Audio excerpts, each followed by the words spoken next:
ख्वाहिश भले ही छोटी हो, लेकिन उसे पूरा करने के लिए दिल जिद्दी होना चाहिए। जो चीज आपको चैलेंज करती है वही आपको चेंज कर सकती है। मेरे अपनों ने धक्का मारा मुझे डुबोने के लिए, फायदा ये हुआ साहब मैं तैरना सीख गया।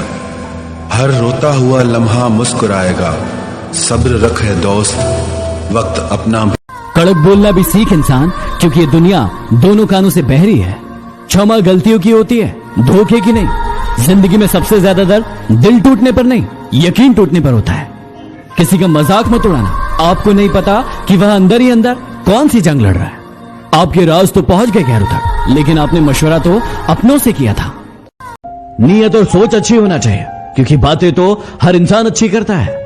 आदतें बुरी नहीं, शौक ऊंचे हैं, वरना किसी ख्वाब की इतनी औकात नहीं कि हम देखें और वो पूरा ना हो। दूसरों को सुनाने के लिए अपनी आवाज को ऊंचा मत करिए, बल्कि अपने व्यक्तित्व को इतना ऊंचा बनाइए कि लोग आपको सुनने के लिए मिन्नत करें। अभी वाकिफ ही कहां है लोग हमारी उड़ान से, वो और थे जो तूफानों में बह गए। जब तक डर है तब तक आप कुछ नहीं कर पाएंगे, लेकिन जिस दिन आपका डर खत्म हो गया उस दिन आप कुछ भी कर सकते हैं।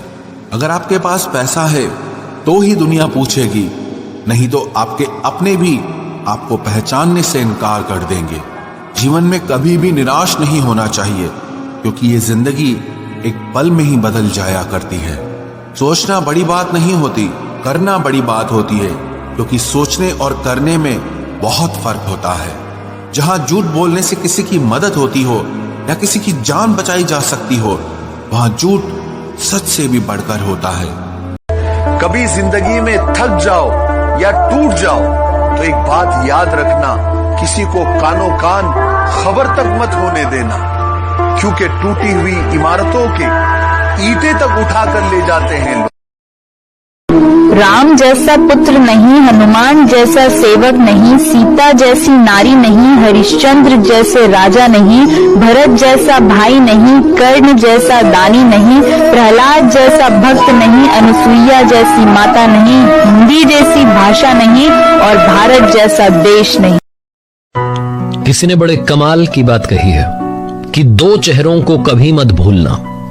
पहला वो जिसने मुश्किल समय में आपका साथ दिया, और दूसरा वो जिसने मुसीबत में आपका साथ छोड़ दिया। जो छोड़ गया उसको याद मत करो, और जो एक बार नजरों से ही गिर गया उसको उठाने में वक्त बर्बाद मत करो। घर वाले भी आखिर मान ही जाते हैं अगर कोशिशें आखिरी दम। लॉकडाउन एक ऐसा हादसा है कि आने वाली नस्लें भी याद रखेंगी। इस लॉकडाउन में बहुत सारे खरे खोटे सिक्कों में फर्क समझ में आ गया। कौन पराया कौन अपना, किसके याराने में सच्चाई सब सामने आ गई। इस लॉकडाउन में मंदिर मस्जिद गुरुद्वारे चर्च सब बंद, पार्लियामेंट अदालत स्कूल कॉलेज ट्रेन जहाज सब बंद, कारखाने फैक्ट्रियां कंपनियां सब बंद। अगर कुछ बंद नहीं हुआ तो हमारे घर की औरतों की खिदमत और उनकी सेवा बंद नहीं हुई। सुबह तड़के उठकर नाश्ते की तैयारी, आटे की गुंदाई, बर्तनों की धुलाई, घर की सफाई, लंच और डिनर की पकाई, फिर सारे घर के कपड़ों की धुलाई और साथ साथ बच्चों की देखभाल। हकीकत तो ये है कि औरतों के काम बंद होने के बजाय डबल हो गए। लॉकडाउन में सब कुछ डाउन हो गया, मगर हमारे घर की औरतों की हिम्मत और उनका काम डाउन नहीं हुआ। जिस तरह हम लॉकडाउन को याद रखेंगे, उसकी बात करेंगे, तो हमारा फर्ज बनता है कि हम हमारे घर की औरतों की खिदमत और उनकी सेवा को भी याद करें और उनकी तारीफ। एक बात बोलूं, एक ऐसा वक्त आता है कि इंसान को तन्हाई से डर नहीं लगता, अकेले बैठना बुरा नहीं लगता, आंखों से आंसू नहीं गिरते, क्योंकि ऐसा वक्त आ जाता है कि कोई बात करे तो ठीक और ना करे तो भी कोई फर्क। सलाम है उस वीर को, देश की जो शान था, दिल में तिरंगा था जिसके, भगत सिंह जिसका नाम था, सुखदेव थापड़ और राजगुरु दोनों उसके यार थे। देश की खातिर मर मिटने को तीनों ही तैयार थे, शहीद हुए वो तुम्हारे लिए, ये बात हमेशा याद रखो। चढ़ गए फांसी पर वो ताकि तुम आजाद रहो। जय हिंद। मुफ्त में नहीं सीखा उदासी में मुस्कुराने का हुनर, बदले में जिंदगी की हर खुशी तबाह की है। जीवन में किसी को इतना महत्व भी मत दो कि वो आपके चेहरे की मुस्कान छीन ले। मुझे अकेलेपन से डर नहीं लगता, सच कहूं तो झूठे रिश्तों से बहुत लगता है। जिस चांद के हजारों चाहने वाले हो, वो क्या समझेगा एक सितारे की कमी को। लूट लेते हैं अपने ही, वरना गैरों को क्या पता कि इस दिल की दीवार कहां से कम। जब छोटी थी बहुत ज्यादा बोलती थी तो माँ झिड़कती, कहती चुप रहो, बच्चे ज्यादा नहीं बोलते। थोड़ी बड़ी हुई तो बाप ने फटकार लगाई, कहा कि चुप रहो, तुम बड़ी हो रही हो। थोड़ी जवान हुई तो भाइयों ने डांटा, कहा कि चुप रहो, तुम्हें दूसरों के घर जाना है।